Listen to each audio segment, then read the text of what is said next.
రాజ్యాంగానికి అతీతంగా లేకపోతే ఇంకేదో సంస్థలా ఇవన్నీ? చాలామంది అంటున్నారు ఎన్ఐఏ అమ్మో అది పెద్ద ఇది.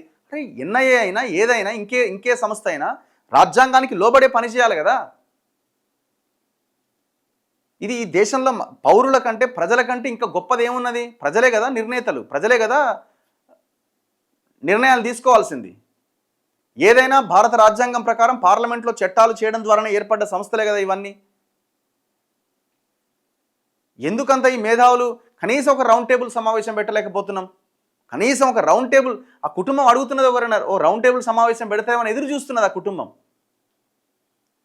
ఒక్క మీటింగ్ పెట్టలేకపోతున్నాం మనం. షేమ్ కదా ఇది. ఇంత చైతన్యం అంటే ఎక్కడి చైతన్యం? మళ్ళీ మనం ప్రజల దగ్గర నుంచి చైతన్యం ఎక్స్పెక్ట్ చేస్తున్నాం.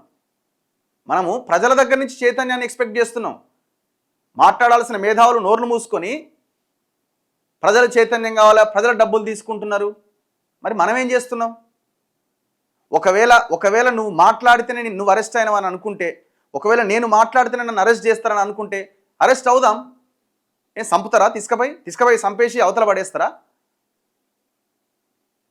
హరే ఆ ఇన్నయ్య గారిని ఇంటర్వ్యూ చేసిన ఛానళ్ళు, ఇన్నయ్య గారితో మాట్లాడిన ఛానల్స్ని అందరికీ నోటీసులు ఇచ్చి పడేస్తున్నారు. ఇప్పటికీ దగ్గర 200 మందికి పైగా నోటీసులు ఇచ్చినారు. ఏం చేద్దాం అనుకుంటున్నారు ఈ రాష్ట్రాన్ని, తెలంగాణని?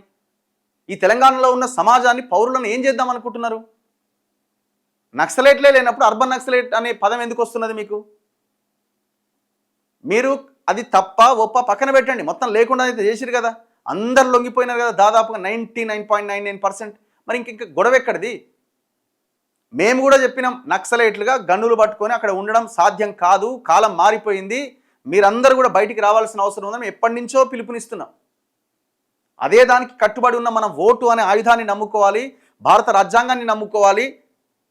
అల్టిమేట్గా మనం మిగతా వాటి లైన్లో పడి పోవడం వల్ల అసలైన ఈ ఓటు అనే దాన్ని పక్కన పెట్టి, మిగతా అంశాల మీద పడి అసలైన దాన్ని పక్కన పెట్టి ఎవడో ఒక దొంగలు లంగలు గెలుస్తున్నారు, వాళ్ళే చట్టాలు చేస్తున్నారు, వాళ్ళదే రాజ్యం అయిపోయింది.